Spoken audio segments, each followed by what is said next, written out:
I'm Dilek Tuna and you're watching A News. Let's have a look at the top stories.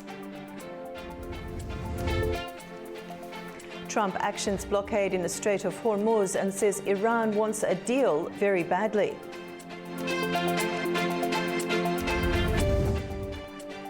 Lebanon enters talks with Israel in Washington, but Hezbollah says it's pointless.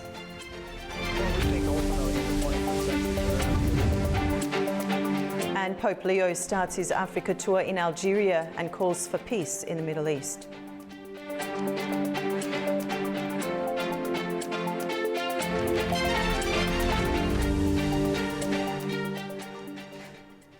The US blockade of Iranian ports is now in effect after US President Donald Trump announced action after failed talks in Islamabad on Saturday.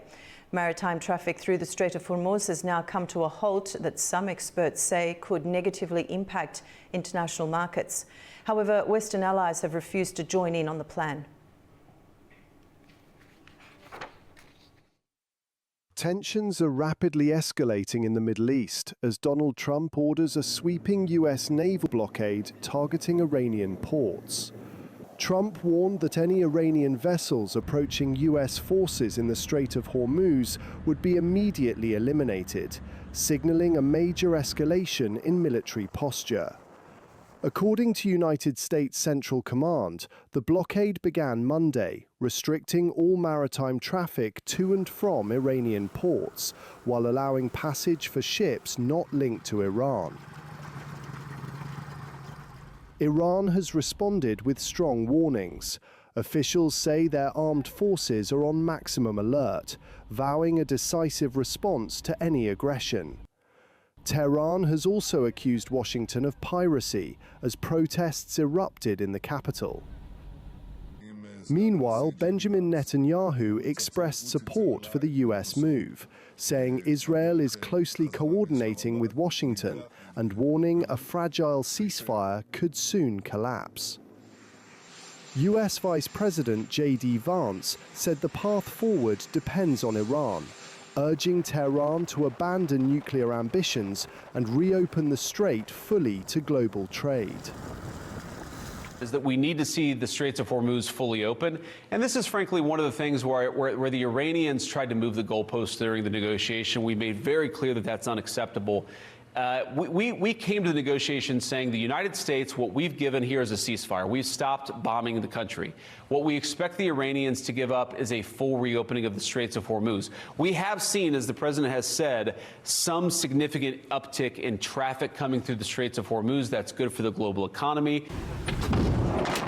Despite rising tensions, NATO allies, including Britain and France, have declined to participate in the blockade, instead pushing for diplomatic efforts to reopen the critical shipping route, which carries roughly 1/5 of the world's oil supply. As both sides dig in, concerns are mounting over the risk of wider conflict and its impact on global energy markets. Global concern is growing over disruption in the Strait of Hormuz. Maritime officials and world leaders are calling for calm and warning against blocking vital trade routes. Secretary-General of the International Maritime Organization, Arsenio Dominguez, said on Monday that no country has the right to blockade international straits used for international transit. Because of the conflict, it's not safe for the ships to transit through these corridors, and this is what is actually stopping this. But legally speaking, in accordance to international law, no countries have the right to prohibit the right of innocent passage or the freedom of navigation through international straits that are used for international transit. Dominguez also told reporters the IMO, as a rule maker and coordinator, has been working with member states and United Nations agencies to prevent escalation. Meanwhile, UN Secretary-General Antonio Guterres has called for continued dialogue, highlighting the global importance of the Strait of Hormuz. UN spokesperson Stéphane Dujarric delivered his messages on Monday. The Secretary-General stresses that all parties to this conflict must respect freedom of navigation including in the Strait of Hormuz, in line with international law. Disruptions in the maritime trade through the Strait of Hormuz have already had a direct impact well beyond the immediate region, with increased global economic fragility and insecurity in many sectors. Global energy markets are also under pressure. The International Energy Agency has urged countries not to hoard supplies or impose export controls, warning this could worsen what it describes as the biggest shock ever to the global energy market. So we have released 400 million barrels of oil, which is the largest in the history. And it is hitting the markets. I am very happy with that. We have seen that the prices went down by almost $20. It is good, but this is not the solution. This is only reducing the pain. The solution goes through opening up the Strait of Hormuz fully to the trade. The United States' NATO allies, including Britain and France, say they will not take part in any blockade. Instead, they are calling for the waterway to be reopened. French President Emmanuel Macron said France will organise a conference with Britain and other countries to create a multinational mission to restore navigation in the strait. Iranians gathered in Tehran overnight to show support for the government and dismiss President Donald Trump's threats to block shipping from Iran through the Strait of Hormuz. Crowds waved Iranian flags and chanted slogans in central Tehran on Monday at a rally backing the government and the armed forces. The protest came after Trump said the US military had begun blocking ships leaving Iran's ports, raising tensions around the Strait of Hormuz. Several demonstrators said they saw the threats as empty and said Iran would respond if attacked. First, you make many threats and carry out none of them. And even if your threats are carried out, we know that our country's armed forces will fully respond to them. We are present in these streets to support our country's system and its armed forces. And under our support, they will fully carry out their duty. Some protesters say that Washington's recent moves show pressure rather than strength. In the recent development regarding the blockade, or the claim of a blockade, and the remarks Trump made about the fast ships, what it essentially shows is that Trump's statements and actions during these 40 to 50 days of war clearly demonstrate that the United States has reached a point of desperation and helplessness in confronting Iran's capabilities.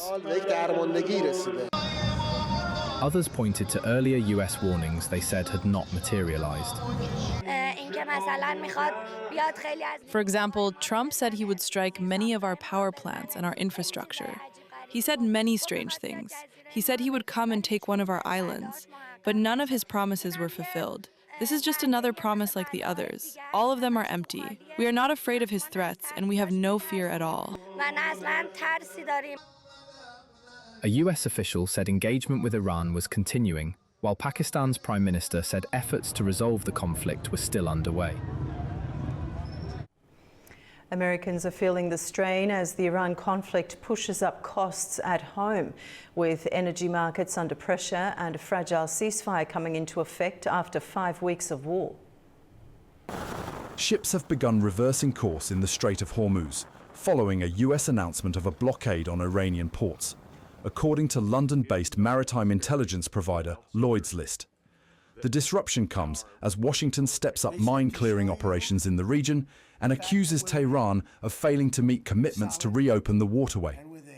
Pakistani-mediated talks in Islamabad failed to yield a breakthrough, leaving no clear end to the conflict in sight. Amid the stalemate, the economic fallout is hitting home. Small business owners are already feeling the burn as rising fuel costs squeeze their margins. Everything is going up. Groceries, everything. And I just want to be one of those business owners that's able to give back, able to be fair and even around the board. And sometimes it does seem like it's a war as far as the customers, because they'll see things and they want it, but of course they can't get it. It isn't just the supply chain for goods, it's the fuel required to move them. At the pump, consumers are seeing prices move quickly, and some warn relief may not come fast, even if supply routes reopen. I don't drive myself, but I mean, like I went by I've noticed these things. Like I think about even 2 weeks ago it was $3.50 a gallon, and a couple of days ago it was $4.19. So it's, and according to people who know about these things, even if they open up the strait tomorrow, there's going to be such a backlog. It's not like they open the strait and prices go down right away. Beyond the economic pressure, the conflict is also fueling political frustration and uncertainty over where the war goes next. The cost of everything that we do is going up, and the income for everything that we do is going down. And just availability of stuff is also getting to be a challenge. And then I've got so many friends that I've got, customers who can't afford to shop with us anymore. I've got farmer friends who've gone bankrupt. What are we getting? We're ruining our position in the world. We're being the bad guys. We're ruining the world economy, and we're gaining nothing. So, for now, Americans are left to balance the fast-moving headlines against the reality of their own balance sheets, waiting for a diplomatic breakthrough that has yet to arrive. Staying on tensions around the Strait of Hormuz, European countries are now working on proposals to secure global shipping and stabilise the situation around the key energy route.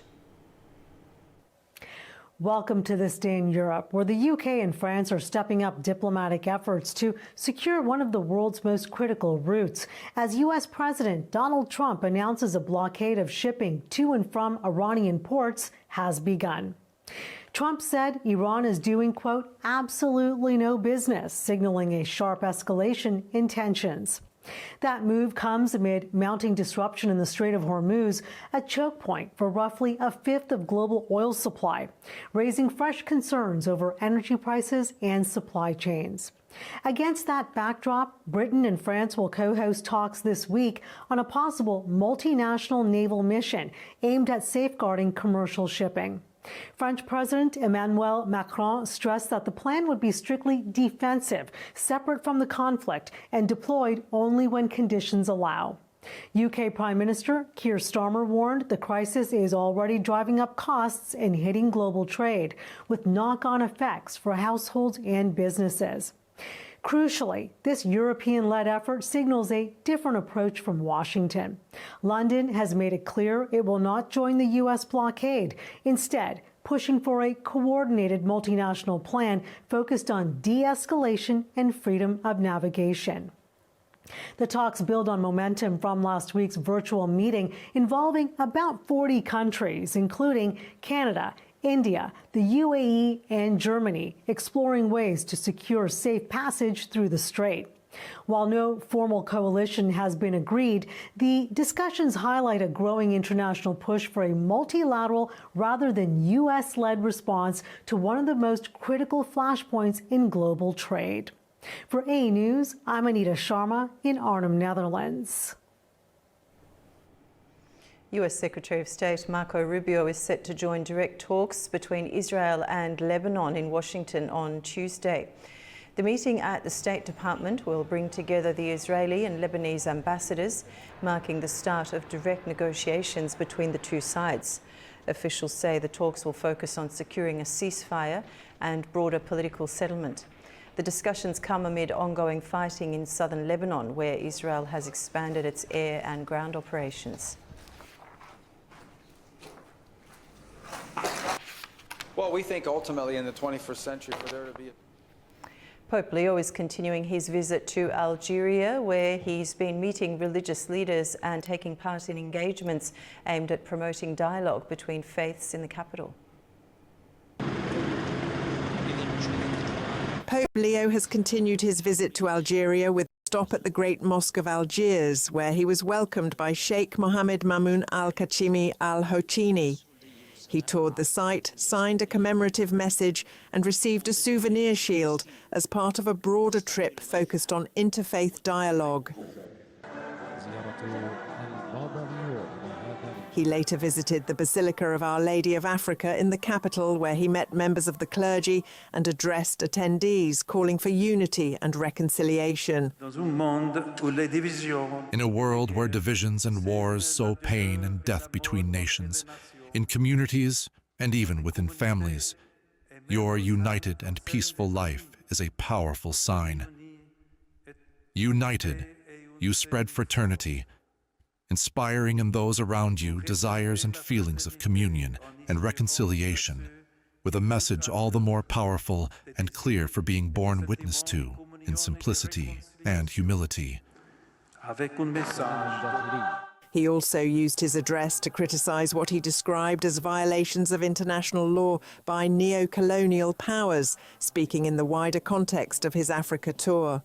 The Pope said his visit is a message of peace and hope, noting Africa's major role in global Catholicism, even as Algeria remains overwhelmingly Muslim with a small Catholic community.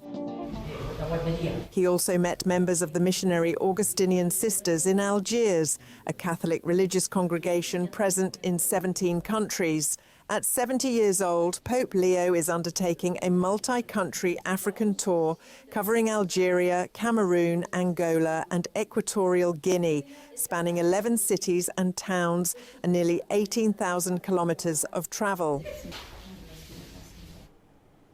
China has unveiled a 4-point proposal on Middle East peace and stability during high-level talks in Beijing between President Xi Jinping and the Crown Prince of Abu Dhabi. For more, we go to Mahnur Maktoum. China has put forward a 4-point proposal aimed at promoting peace and stability in the Middle East during talks in Beijing between President Xi Jinping and Sheikh Khalid bin Mohammed, Crown Prince of Abu Dhabi, United Arab Emirates.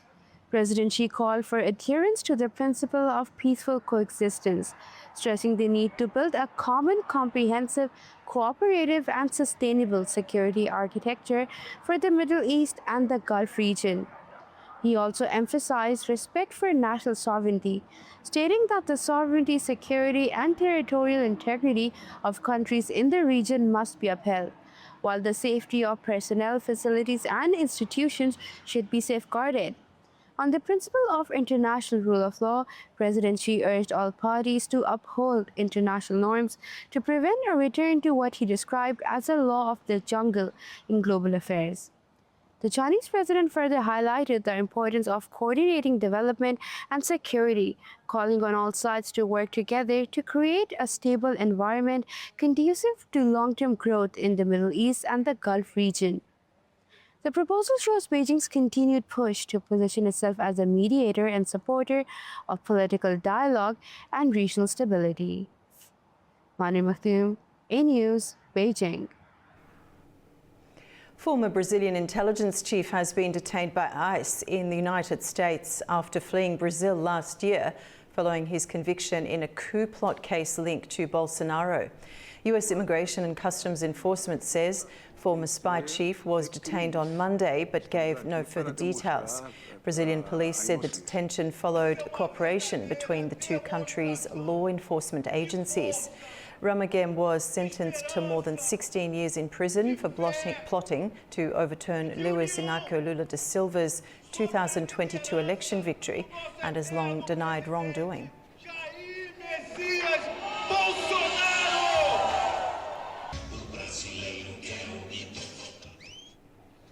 We'll take a short break now. When we return, we'll examine the broader implications of Pope Leo's Africa tour and what this exchange with President Trump tells us about the growing role of religion in global diplomacy.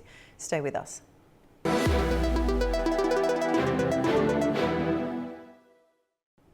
Welcome back to A News.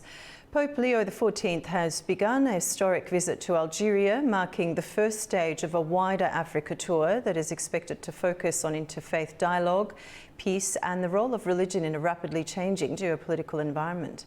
The visit comes amid an unusually public exchange between the Vatican and Washington after US President Donald Trump criticized the Pope's stance on the war with Iran. Pope Leo has responded by saying he has no fear of the Trump administration and will continue speaking out against conflict, framing peace advocacy as a moral duty rooted in the gospel. Joining me now is Filipe Avilés. He's a religious affairs expert, joins us from Lisbon, Portugal. Filipe, welcome to the program. Thank you. Now, I'll repeat, Pope Leo XIV has framed opposition to war as a moral obligation rooted in Christian teaching, saying he will continue speaking out despite criticism from President Trump. So how do you, firstly, as a religious affairs expert, analyse this? And how typical is it historically for popes to directly challenge sitting US presidents on matters of war and foreign policy? Well, I can begin by saying that this has become a bit of a tradition, but especially since Donald Trump was elected president. There's, of course, a history of popes speaking out, and sometimes forcefully, when they feel that governments or heads of state are violating human rights or acting in aggressive ways towards their neighbors. And so we have seen popes denounce wars. We saw Pope John Paul II denounce the invasion of Iraq quite forcefully, and unfortunately it was not heeded at that time. And but the height of the tension has really been reached under President Donald Trump. I recall that Pope Francis at one point said that those who build walls rather than bridges should not be considered Christians. He didn't call out Donald Trump by name, but it was very clear that he was referring to Donald Trump. And now we have Pope Leo XIV calling out Donald Trump by name and answering Donald Trump's tirade against him, which was made just the other night. Now, I was commenting yesterday that this is signs that these are curious times that we are living in, when the news is that the Pope has answered a sitting US president, rather than the fact that a sitting US president has denounced a Pope in the terms in which he did, and then posted what can only be considered, especially from a Christian perspective, a blasphemous image of himself, portraying himself as Jesus Christ, in displaying completely bizarre behavior, which was bound to and has already begun to drive a wedge between the Catholic Church and his administration. And this has already been borne out in statements by leading US bishops and leaders of the Catholic Church in the United States, who have in one voice denounced President Trump's tone and the language he has used to criticize Pope Leo. So let's stay on that criticism from Trump.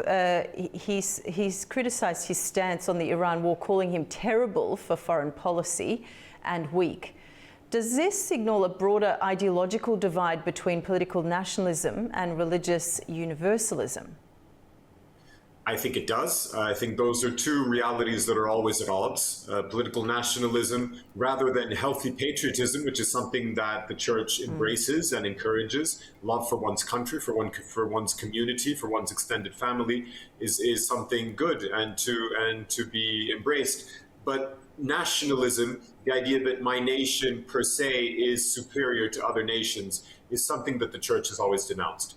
And in the United States, we are seeing at the moment a dangerous blend between nationalism and Christianity, with the so-called Christian nationalist movement, which is making inroads in the U.S. administration. Now, from a Catholic perspective, this is something dangerous and worrying. It is not, it is in no way embraced or accepted by Catholic teaching. On the contrary, it is very much a Protestant expression of Christianity, one that is detached from the wider Christian tradition, be it Orthodox or Catholic.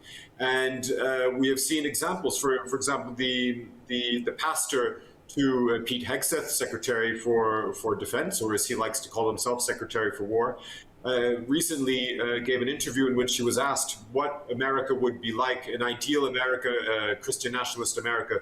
And they asked him, would there, for example, be a space for Catholics to ring their bells in their churches? And he said, yes, of course, Catholics could ring bells in their churches, but he drew the line at Marian processions, so processions in honor of the Virgin Mary. He said that would not be allowed in a nationalist America. And he even seemed to hesitate at the idea of Eucharistic processions, when of course the Eucharist is the summit and the root of all spirituality in Catholicism. And so I believe many Catholics are starting to feel that they do not have a place in this supposedly ideal MAGA, make America great again tradition that Donald Trump is, not tradition, experiment that Donald Trump is championing in the United States. Now, of course, this is going to pose serious issues for leading Catholics in the Trump administration, J.D. Vance, Marco Rubio, and others who are very much in Trump's camp,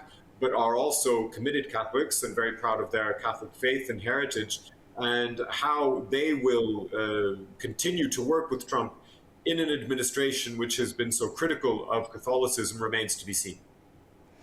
And Philippe, Pope Leo's warned against what he calls the madness of war and has emphasized dialogue and multilateralism. How influential is the Vatican today in shaping global debates about conflict resolution?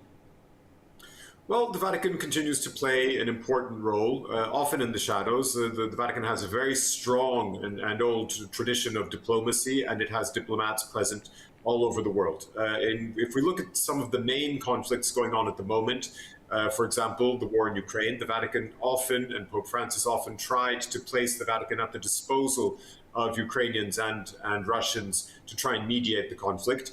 With limited success, we shall say. Of course, Russia is historically very suspicious of the Vatican and of the Catholic Church, and Russian leaders said it would not be appropriate for dialogue between two Orthodox countries to be carried out in a Catholic country, and so there was some suspicion there. But the Pope has been fundamental in arranging, for example, exchanges of prisoners, return of some children to Ukraine.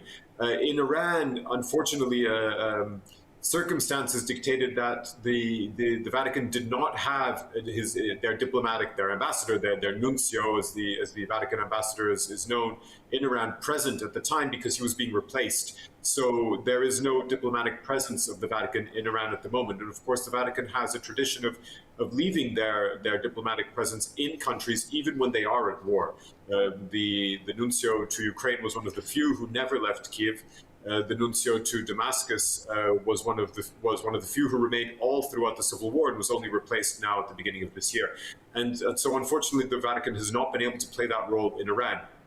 But there are other conflicts, and the Vatican remains committed to trying to secure peace and speak out in favor of peace in many of those countries. And now, for example, he will be visiting Angola, which was embroiled in a very long civil war, one of the Portuguese-speaking countries which fell into civil war after independence in 1975. One of the others was Mozambique. And in Mozambique, Vatican, in fact, Catholic Church movements were fundamental in securing a lasting peace agreement. And so the Vatican has a long tradition in this respect and tries to use its voice, but this is soft power, as we say, in terms of geopolitics.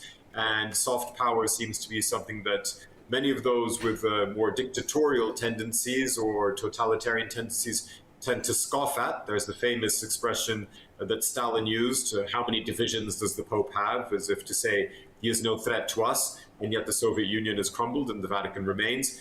We may find that Donald Trump, when he is gone into history, will leave behind him a still vibrant Catholic Church that will continue to play its role in international politics and geopolitics when he has perhaps been forgotten. Mm-hmm. And this is the first papal visit to Algeria, a Muslim-majority country, and a symbolic step into faith diplomacy. What message is the Vatican trying to send to the Global South, particularly Africa?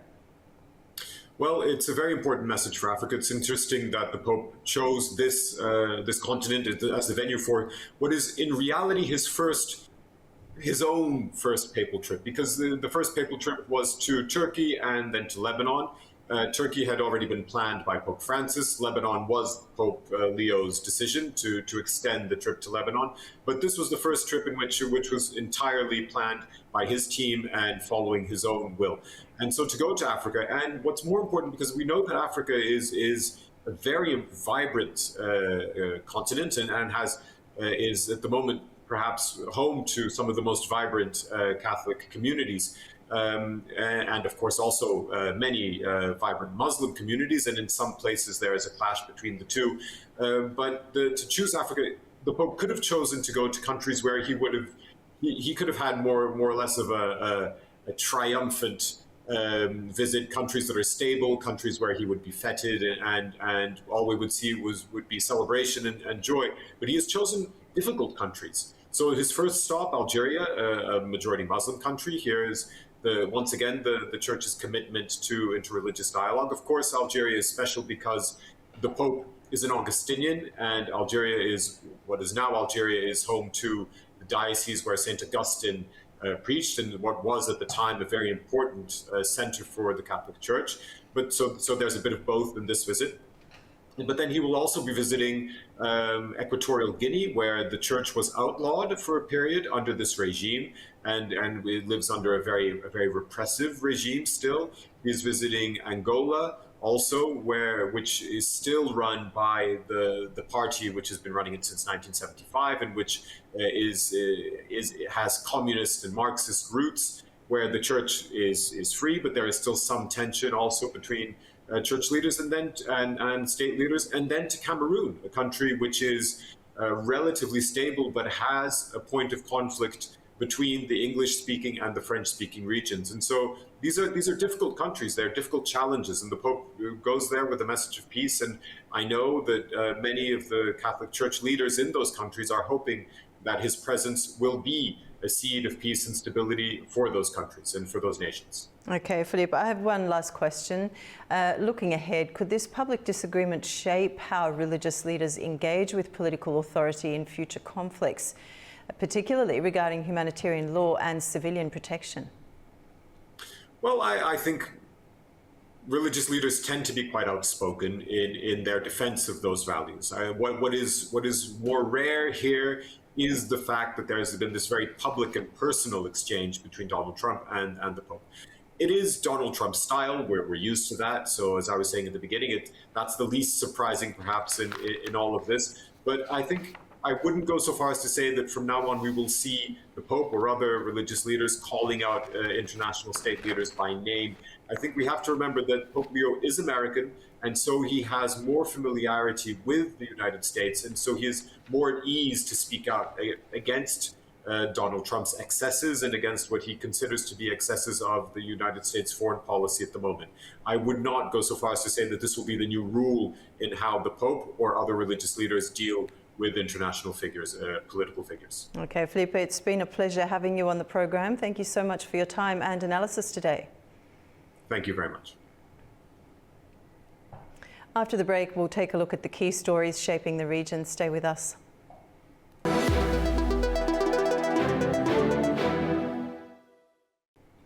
Welcome back to A News. A major international conference is underway in Baku, bringing together delegates from across Asia to discuss how to amplify women's voices in driving sustainable growth.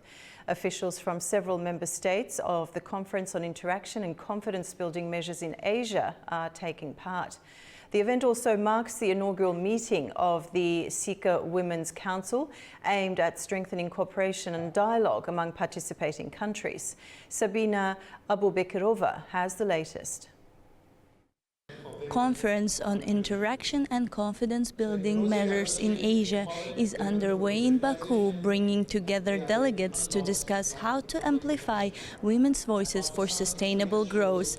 Participants include officials not only from Azerbaijan, but also from Kazakhstan, Uzbekistan, Turkey, Pakistan, Tajikistan, Mongolia and Cambodia. The event opened with a welcome speech by Chairperson of the State Committee for Family, Women and Children Affairs, Bahar Muradova. Participants were then addressed by Vice President of the Heydar Aliyev Foundation and founder and head of the IDEA Public Union, Leila Aliyeva. CICA Secretary General Kairat Sarıbay also delivered remarks highlighting the importance of gender equality. The conference includes panel discussions on women's role in small and medium-sized businesses. Speakers are also focusing on opportunities in artificial intelligence and digitalization. Another key theme is women's leadership in environmental protection and sustainability. The event also includes the inaugural meeting of the CICA Women's Council. It is aimed at strengthening coordination, dialogue and the exchange of experience among member states. Sabina Abubekirova, A News. Iranian President Masoud Pezeshkian said Tehran is ready to continue the talks with Washington only within the framework of international law, warning that the US blockade of Iranian southern ports will have far-reaching global consequences. Our correspondent brings more from Tehran. It's the 7th day of ceasefire between Iran, US and Israel, and I am reporting from downtown Tehran, where a large billboard reads, "The Strait of Hormuz will remain closed to Iran's enemies." The Iranian President Masoud Pezeshkian has said that while excessive demands of the United States led to the failure of negotiations in Pakistan, Tehran is ready to continue the talks with Washington based on international law. He made this statement in a phone call with the French President Emmanuel Macron on Monday. The Iranian chief executive also slammed the US threat of blockade of Iranian ships in the Strait of Hormuz. In a related development, Iran's Khatam al-Anbiya Central Command seriously warned against threatening Iranian port security in the country's sovereign waters, saying no port in the Persian Gulf or the Sea of Oman will be safe. The spokesman, Lieutenant Colonel Ebrahim Zulfaqari, said that port security in the region must either be for all countries or none of the parties will enjoy it. Also, Iran's Revolutionary Guards said that it will use new military capabilities if the Israeli-US war with Iran continues. Meantime, Foreign Minister Abbas Araghchi held phone calls with his Omani, Saudi, Qatari, Egyptian and Russian counterparts. According to local media quoting foreign minister statements, their talks focus on the latest developments in the region, including possible Tehran-Washington renewed negotiations and the US naval blockade of Iranian ports.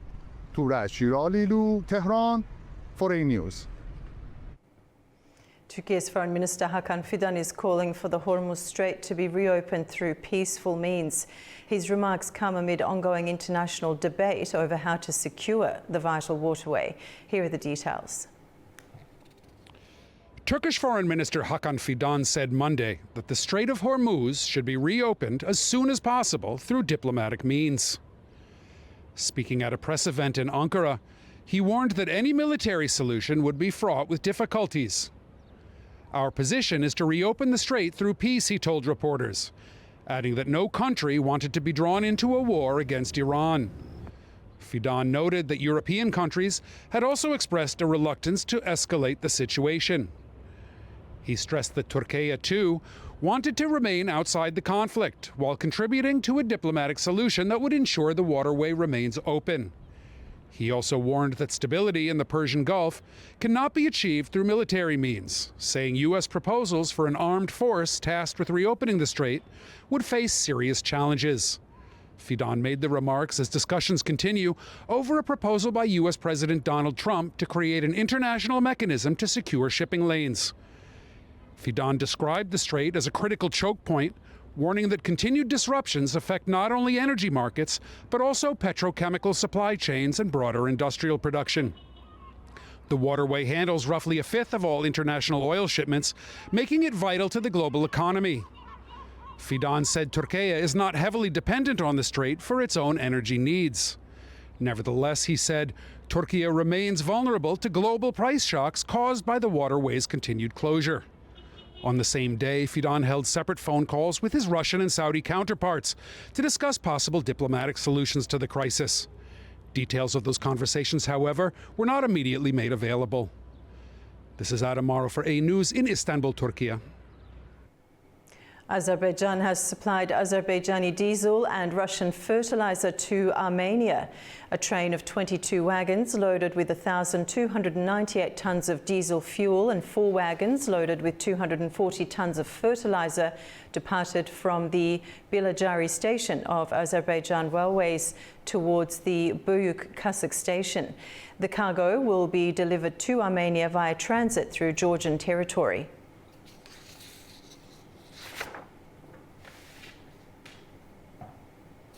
An informal meeting of the Council of Foreign Ministers of the Organization of Turkic States will take place in Antalya. The gathering will be held as part of the Antalya Diplomacy Forum from the 17th to the 19th of April. Senior officials and diplomats are expected to gather to discuss key regional and global challenges under the theme Mapping Tomorrow, Managing Uncertainties. The meeting is expected to serve as a platform for closer coordination among member states on political, economic and regional cooperation.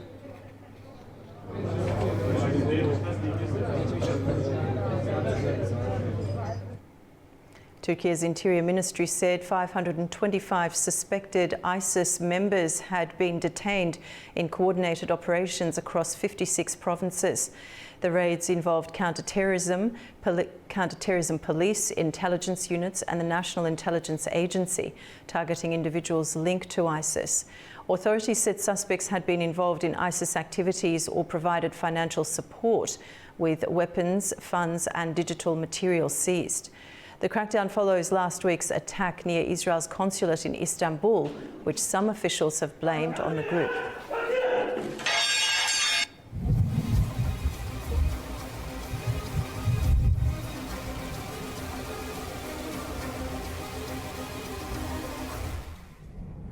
Now we'll take a short break. When we return, we look at regional diplomacy as Antalya hosts OTS talks. Stay with us.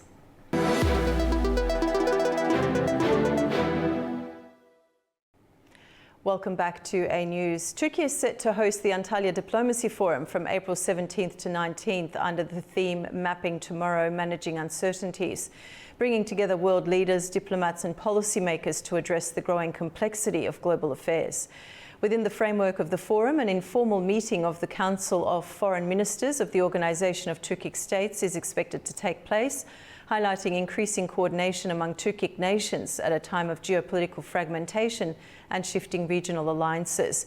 So the meeting comes amid expanding cooperation in areas such as connectivity, trade, energy security and regional diplomacy, with the OTS increasingly positioning itself as a platform for strategic dialogue across Eurasia. Now let's bring in our guest, Laszlo Vasa. He's Chief Advisor and Senior Research Fellow at Hungarian Institute of International Affairs and Head of Ludovica Center for Turkic Studies. Joining us from Budapest, Hungary. Laszlo, welcome to the program. Thank you. Thank you for the invitation. Have a good day. You too. Now, the Antalya Diplomacy Forum is being held under the theme Mapping Tomorrow, Managing Uncertainties. What uncertainties are most pressing for the Turkic world today? Yeah, the Turkic world itself is in a very hectic, changing region. Let's think about Iran or even the Russian-Ukrainian war. And the connected geopolitical and geoeconomical risks and challenges. So it is causing difficulties for the Turkic world. However, in the same time, it is opening up new opportunities. The question is how the Turkic world and the countries of the OTS can utilize these opportunities for their future development. So the OTS has often emphasised shared linguistic and cultural ties, while these informal meetings suggest growing policy coordination among member states. How do you evaluate this in terms of the organisation's evolution from a cultural platform into a geopolitical actor? Indeed, the cooperation and the informal meetings started on a cultural and historical basis, based on the common roots, and indeed we can say that it is the most cohesion is due to the brotherhood feeling. However, the war region is having the same characteristics in the middle of Eurasia. There was a need and there was a force, especially from outside, to harmonize defense policies, security policies, even the economic policies, as the main strength of this region can be the single market, the tariff-free environment, and how to harmonize the changing corridors of Eurasia, because the middle corridor is now the buzzword for everything which is going about Central Asia and the Turkic world. And indeed, it is a really good opportunity for the Turkic nations. However, for that, a very advanced harmonization needed, because the soft infrastructure should be improved, and it needs digitalization, it needs less paperwork, it needs less rows or shorter rows on the border crossings, and so on. And Lazo, in recent years, we've seen increasing emphasis on connectivity initiatives across the Caspian region and the Middle Corridor. How central, in your view, is transport and logistics cooperation to the strategic vision of the OTS? It must be, because some of the Turkic nations are rich in different natural resources, and three of them, or better said, the two or three of them are quite rich in energies. But out of these resources, which is very much needed, is to utilize the transport flow, to utilize the opportunities of the economic corridors, which is not just meaning logistics, not just meaning transformation, but it is meaning pipelines, it is meaning data flows, it is meaning the power grids, and so on. It is an absolutely classical example for the economic corridors, because these economic corridors can bring the diversification and the future even for the energy and fossil natural resources rich countries. For those countries which are poor in these natural resources, especially energies or the different minerals, for them it is the key for the future anyway. So they have to catch up, and they have to mobilize all the resources and provide an investment environment where the capital can flow in and can produce and can add value to the national economies. And Turkey has positioned itself as a key diplomatic convener, hosting negotiations on conflicts ranging from Ukraine to the Middle East. How does the Antalya Diplomacy Forum reinforce Turkey's ambition to act as a regional diplomatic hub? I would say that the Antalya Diplomacy Forum is a legend already, so it is really the place where informal meetings can take place, and where difficult conflicts and complicated conflicts can push towards the solution. And we really appreciate the efforts of the Turkish diplomacy done for the resolution of the different conflicts in the region, when it comes to Iran or even when it comes to the Ukrainian war.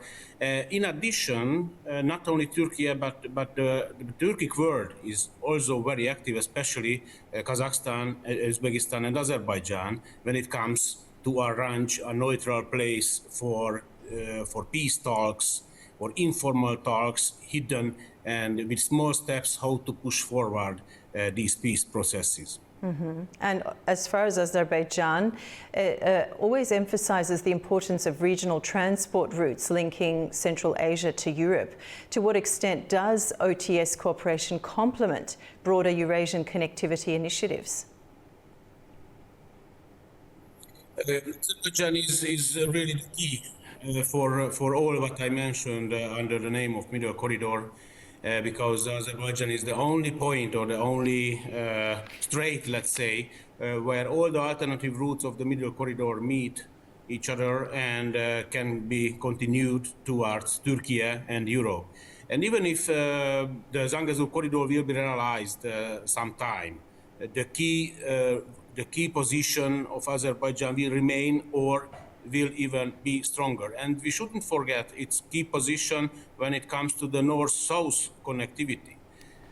Indeed, Russia is in war right now, Iran is in war right now, but in the future, after a while, hopefully the peace will come and trade between these parts of the Eurasian continent will start again, and it can bring a lot of benefits for Azerbaijan.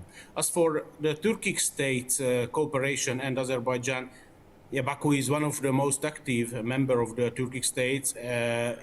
Due to its key position, it can be really a bridge between the Turkic world and Europe, together with Turkey for sure. So I'm absolutely optimistic regarding the future of Azerbaijan as a middle power. Okay, Laszlo, it's been a pleasure talking to you today. Thank you so much for your time and analysis there. Thank you very much. Thank you. And that's the news for this hour. Stay tuned to A News for all the latest updates.